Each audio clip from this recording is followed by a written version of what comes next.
ধনী হতে চাইলে ফজরের সুন্নতের পরে একটি দোয়া 100 বার পড়ুন, আল্লাহ পাক রব্বুল আলামিন আপনাকে হালাল ভাবে ধনী বানিয়ে দিবেন। এটা নবীজি সাল্লাল্লাহু আলাইহি ওয়াসাল্লাম নিজে জানিয়ে দিয়েছেন। মুসনাদে আহমদের হাদিস, তাবরানী শরীফের হাদিস, নবীজি সাল্লাল্লাহু আলাইহি ওয়াসাল্লাম জানিয়ে দিয়েছেন চমৎকার একটি ছোট্ট দোয়া, ছোট্ট একটি বাক্য।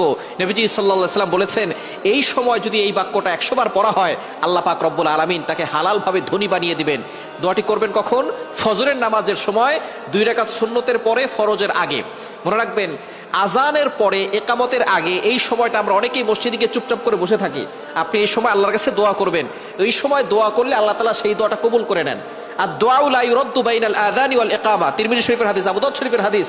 আজান ও ইকামতের মাঝখানে দোয়া করলে সেই দোয়াটা কবুল ফিরিয়ে দেওয়া হয় না, সেই দোয়া কবুল করা হয়।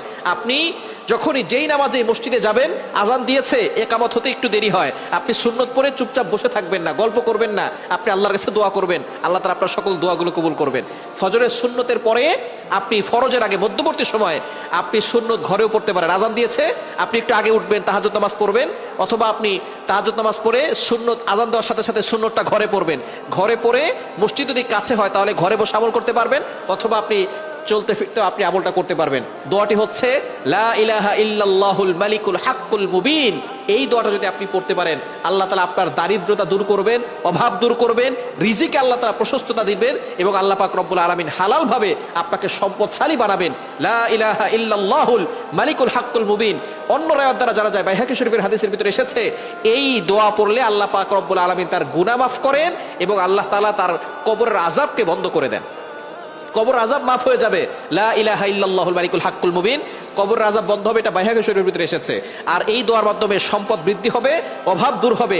এটা মুসনাদে আহমদের হাদিস এবং তাবরানী শরীফের ভিতরে এসেছে। সুতরাং আপনি আমলটি করতে পারেন ফজরের নামাজের সময়, 2 রাকাত সুন্নতের পরে, ফরজের আগে, মধ্যবর্তী সময়ে 100 বার পড়বেন লা ইলাহা ইল্লাল্লাহুল মালিকুল হাক্কুল মুবিন। 100 বার পরে আল্লাহর কাছে দোয়া করবেন, দেখবেন আল্লাহ তাআলা আপনার সকল চাওয়া পাওয়াগুলো কবুল করবেন, মনের আশাগুলো কবুল করবেন, নেক যত আশা আছে সকল আশাগুলো আল্লাহ তাআলা কবুল করে নেবেন। সুতরাং আল্লাহ তাআলা আমাদের সকলকে এই আমলটি করার তৌফিক দান করেন।